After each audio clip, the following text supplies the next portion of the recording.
name is Tzvi Lebetkin, the rabbi from another planet. Please like, share, and subscribe, and ring that little bell. Ring the little bell so you're notified when new videos drop. So, you know, there was this idea that if you get a bunch of monkeys together and give them typewriters, eventually they would type out the complete works of Shakespeare. Apparently, not so much. They probably wouldn't get to the words to be or not to be, let alone the complete works. Yeah, it seems highly unlikely that would happen. However, highly unlikely things happen often. One of these things happened to me the other day. There was an article on, I think it was Screen Rant. I can't remember now. I think it was Screen Rant that was not insanely stupid. An article on Screen Rant I actually agreed with quite a lot of it. So well done there, Screen Rant. I am going to present it to you today. Well, you know, they're normally better when they're dealing with things that look to the past of Doctor Who rather than the future. And it's... this focuses on Alan Moore's scant, brief time scripting Doctor Who comics, which, would have been so much better. You know, Alan Moore's daughter wrote this. If you don't know Alan Moore, one of the greatest comic book writers of all time. He's moved on from comic books in quite a massive way in recent years. But, you know, his daughter wrote this great essay saying he's been famously grumpy. He's been, like, kind of very, very... I wouldn't call him grumpy. He's been very, very pissed off at the publishing industry for screwing him over, left, right, and centre. The comic, so we got far less good comics out of him, and that was the thrust of this essay. So could you imagine if he wasn't screwed over relentlessly and all those great comics we would have had, right? We would have had, like, the Alan Moore Green Lantern run and the Alan Moore Wonder Woman run and, all kinds of really interesting things, right? So it's a real shame that we never got that, right? It's a real shame we never got. One of the things that was a real shame we never got was the Alan Moore Doctor Who run. I would have loved to have seen his take on Doctor Who. Although, I saw him, and this was back in the day. This was in the 80s. That's how long ago it was. I think it was at a Comic Mart in London. These were on Saturdays. This was before I was religious. So, and was it there, or maybe it was the UK Comic Book Convention? Okay, now I'm really dating myself to let you know how many years ago it was. And he will say, yeah, I was asked to do Doctor Who, but, for my mind, it kind of went downhill after William Hartnell left. So, I would have loved to have seen his take on Doctor Who, especially in the mid-80s. Would have been a bit strange. Anyway, they kind of, emulated his stuff by the time they got Andrew Cartmel. The Sylvester McCoy years were very similar to the revolutions we had in comic books at the same time, which was essentially generated by Alan Moore, right? So he cut his teeth on some Doctor Who strips, which were very good. Should really be reprinted, which is what a lot of this video is about. Anyway, if you're on Rumble, hit the subscribe button. If you're not on Rumble, can you go to Rumble and hit the subscribe button? Rumble's really good for me, baby. Rumble is so great for me, so that'd be fantastic. Look in the video notes. It says Rumble. Everything's on Twitter as well. Follow me on Twitter, Instagram. I haven't posted for ages on Instagram. Facebook. Sometimes I post, sometimes I don't know. You can contact me there. Substack. All those things are there. Fine. It's all down there in the notes. Go ahead and sign up. That will make your life so insanely better. I cannot sit here and catalogue the ways that the video will be 15 to 17 hours long, and I would have to take a nap in the middle. That's how much better your life would be, right? That is how much better your life would be. So like, share, subscribe, comment. Please subscribe over at Rumble. I want to get out to 1,000 subscribers on Rumble. That's really my goal right now. Hopefully it'll take me about 6 months. Hopefully less. I don't know. I would love to get it. So if you could hit that subscribe button, that genuinely helps me out a whole hell of a lot. Like, share, subscribe, comment. Fine, this comes from a live stream I did a couple of nights ago. I do live streams every night. Come and join me. It's like a daily show now. Come and join me every day, where we take the piss quite liberally. I quite enjoy doing that. And we talk about Doctor Who, which is basically what happens here. Like, share, subscribe, comment. Fine, let me head over to me from a couple of nights ago. I like Alan Moore, right? I like Alan Moore a lot. Alan Moore's comics career began in Doctor Who magazine, where he imagined a story that why is this not collected? Why isn't the work of Alan Moore not collected together again in a trade paperback? Most of it has not been released, right? It was like a thing called 4D. I mean, I get there aren't many pages. You'll need to fill out with something else. All right, he did. I don't know. What did he do? Let me have a think. It's it doesn't amount to more than 25 pages, my guess, right? Oh, you know what? I think I have a bookmark somewhere. The Alan Moore comic credit, right? Let's have a look at this. Doink. We do over here. Alan Moore, Doctor Who comics. Is this the one? Yes. Fine. Let's have a look. Yeah, like again, why this stuff hasn't been released? Because again, most of it's not been released at all. It's just green. Chrome tab. There you go. So we got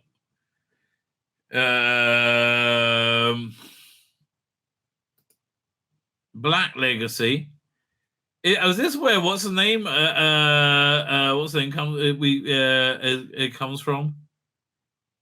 And I don't know, but anyway, this is black and white, 4 parts, 8 pages, right? So okay, only 8 pages, right? So these are short strips. So 8. Business as usual is great. I didn't know he did that one. Really? That was Alan Moore. So 4 parts, probably also 8 pages, right? 8/16. And it starts over here with Star Death, right? 8/16. We're up to, that's 4 pages, 20. 24. Right, 28. Right, man. Yeah. But yeah, he's done so 28 pages. But again, most of the stuff is these backup strips that's never been reprinted. So what else could they put with that? Do you think? Let me think. I mean, I think they revisited that stuff occasionally. Let's have a look over here. Alan Moore's comic career began in Pages Doctor magazine, where he imagines a story that continues to influence Doctor Who to this day. Well, let's have a look. The Time War is an integral part of Rusty Davies' 2005 revival of Doctor Who. Fine. The legendary comic also came up that pitch in 1981. The creator of such iconic graphic novels as Watchmen, V for Vendetta. By the way, at some point, maybe I'll get it next stream. I'll pull out Alan Moore's original pitch for Marvel Man, which became Miracle Man, right? Which like spanned its entire history of humanity. So it's really cool. There's a lot of cool stuff there. Anyway, so the creator of Watchmen, V for Vendetta cuts teeth on the backup strips of Doctor Who magazine. Moore wrote standalone stories that featured included Cybermen, Autons, the Daleks, Cybermen, Autons, Ice Warriors. However, the most influential was a trilogy of strips that depicted the very early history of the Time Lost Society. Alan Moore's 3 Gallifrey strips started with 40 we just looked at, were illustrated by David Lloyd, who will later collaborate with Moore on V for Vendetta, one of the all-time classics. I recently reread that. It's so much better reading it as a older person, right? With a bit more view on life. It's so well written, right? It's so well written. Where are we up to? Alan Moore's 3 Gallifrey. Okay, it's David Lloyd. Moore's brief time working on Doctor Who magazine came to an end when he left in solidarity with friend Steve Moore, who had been removed from Doctor Who main strip. I did not know this. However, the 3 strips depicting the Foundation Time Lost Society would prove to be massively influential on Doctor Who in the decades that come. In the 1901 strip Star Death, the time traveling Fenris, the Hellbringer, attempted to stop the Gallifrey and successfully achieve the ability to time travel. Fenris was sent by the order of the Black Sun, who in the future had been locked in a time war with Gallifrey for millennia. Fenris failed, but his attempts to stop the war before it began and accidentally helped Rassilon and the Time Lords discover the secrets of time travel instead.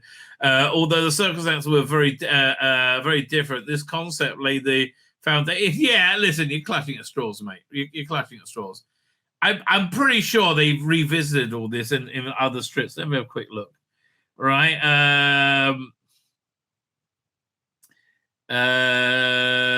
He's talking about animal stuff in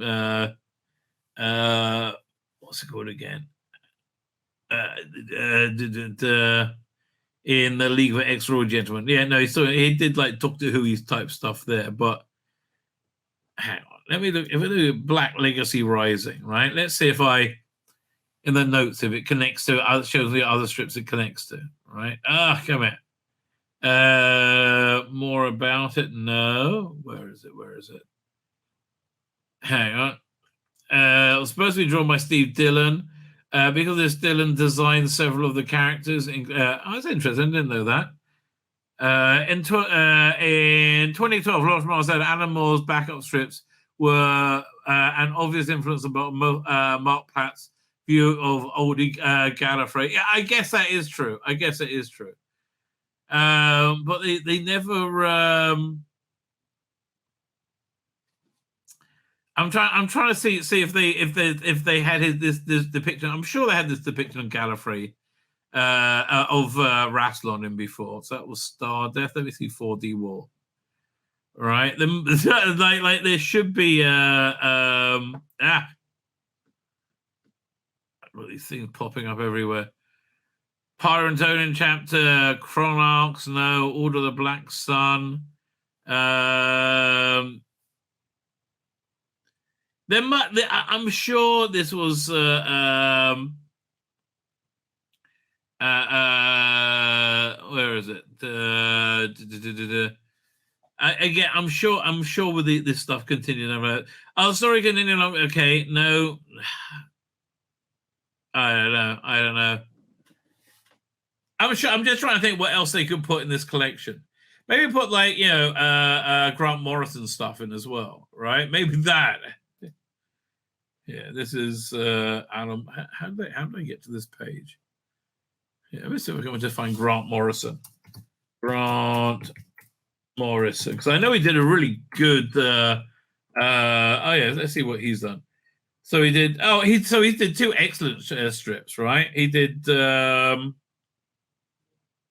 Fine. So here, fill out the collection, right? You put Changes, which is a really good John. I think it's John Ridgway did the art on that one.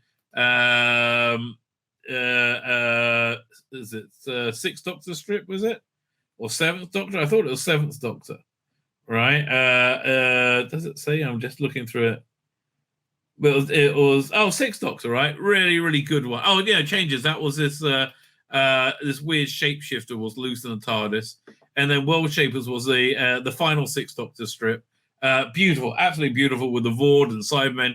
Absolutely loved it. And then a reasonably mediocre 7th Doctor strip with a very young Brian Hitch in it. Brian Hitch will grow up to be an all-time comic great, right? Absolute all-time comic great. Anyway, in 1991, Star Death is traveling. Did I just read that bit? Hang on. Yes, I did. In 4D War, the Order of the Black Sun was able to prevent the Time Lords discovering information about the oncoming war by sending other operatives back in time to dispose of Fenris before his thoughts could be analyzed. Okay. Fine, thoughts could be analyzed. Where are we at? 30 years later, the war began as it always would, as depicted in Animal's final strip, Black Sun Rising. The leader of the Black Sun was murdered as part of a Sontaran plot to pit Time Lords and the Order against each other. But the warring sides teamed up to defeat the Sontarans. As Alan Moore left Doctor Who, the story was left unfinished. So later inspired Time Wars in Doctor Who. So what else is there? Fine, maybe this ties into it. The Gallifrey of the Alan Moore's comic strips was hugely influential on Doctor Who books in 1990 and 2000. Writer Lawrence Miles drew the idea of the Time Lords fighting a war from the future in his 8th Doctor book, The Alien Bodies. That was fantastic, right? That I get. Look, they're floundering around trying to work out what to do with the 8th Doctor right now, right? They should do a box set or 2 dealing with the first Time War, right? The first Great Time War, which was the one from BBC Books, right? It was the first. I think Lawrence Miles, he did this great book called Alien Bodies, where a bunch of people were bidding on the Doctor's body. In fact, you know what? Do an adaptation of this book. Yeah, this was great, right? So you had, I'm pretty sure it was a meddling monk was selling the remains of the Doctor, which had all kind of biodata in it, and there were people from the war wanted it, and the group from Gallifrey was called Homunculate, who was clearly some kind of like puppet of the High Council or something along those lines. And his TARDIS was in the shape of a 1960s policewoman. It was very cool, right? And it had a bunch of different factions were bidding on the Doctor's body, right? But yeah, they should totally do an adaptation of that, right? Also, I think they should do an adaptation of Longbarrow as well. But yeah, they could really, really get into this stuff, right? Anyway, where were we at? Doink. There we go. Instead, the Order of the Black Sun, the Time Lords are at war with a mysterious foe only known as the Enemy. This war eventually led to the destruction of Gallifrey in the novel The Ancestors. So not a great novel. An event wrongly believed to have ended the war. But yeah, that was the thing that started the war, I think. All the Lords Mile names checked. Animals, influence on animals got strips in a blog title post entitled 1979, referencing to the year that Doctor Who magazine began under the original name Doctor Who Weekly. Moore's mystical representation of Gallifrey is also a clear influence on Mark Platt's Virgin New Adventures novels, which further expanded the history of the Time Lords prior to the Doctor's birth. The influence of these comic and literally conflicts came to the inevitable conclusion when, in 2005, Russ T Davies revived the Doctor as a TV series and a Time Lord as a mythology of a new series. Although Russ T Davies's depiction of the Time Lord as in the novelization of Rose is so much better than anything we've ever seen because it's really undescribable, right? It's very, very cool, right? It really is very, very cool. What are we up to? Fine. So Time Lords versus Daleks was the Doctor's last great Time War, right? Despite being restored and at an undisclosed point at the end of the Eighth Doctor novels, Lance Park's The Gallifrey Chronicles, the Gallifrey was destroyed yet again, echoing the Doctor's Doctor Who book's war against the Enemy. John's War Doctor realized the destruction of Gallifrey was the only way to stop the Time Lords and the Daleks fighting. In another similarity, the book story, it was revealed the Doctor Who Season 1, Episode 12, Bad Wolf, was that the Daleks survived and presumed the destruction of the Doctor's own planet was for naught. I don't remember that at all. Okay. Interestingly, Russ T Davies pinpointed the incitement incident for the war at the beginning of the Time Lords and the Daleks in Genesis of the Daleks. Yeah, I thought we all did that, didn't we? That story, the full title, blah blah blah. We know that. The creator of the best of the Time Lords, Russ T Davies outlined the incident in Doctor Who 2006 annual called Meet the Doctor. It was also an interesting flip through Alan Moore's Star Death strip, placing the Doctor in the role of Fenris the Hellbringer. Yeah, exactly. The Doctor's inability to commit Dalek genocide would define the character and ultimately lead to the devastating event of the last great Time War. Yeah, well, so as I recall, it was the grandfather paradox was the one of the big bads in it, and it was the Eighth Doctor without an arm, right? And it was I think it was in, I can't remember, it was in one of the books, right, where he had to decide whether or not to destroy Gallifrey to stop the Time War, and he decided not to. In another reality, he did, and that's why he cut off the arm, and it became Grandfather Paradox, right? It was a really was that something to do with the faction paradox? I think that was Lawrence Miles. It was very cool. This is in deference to the earlier conflicts imagined by Alan Moore and Lawrence Miles, the comic strips and novels with the Time Lords seemingly destroyed by temporal battlefields, and the Doctor had fallen silent for now, but the Time Lords and their enemies have a habit of return. Yeah, okay. That was a surprisingly not stupid strip. Mark Donaldson. You've done well, Mark Donaldson. You've done well. Yeah, you go to the top of class.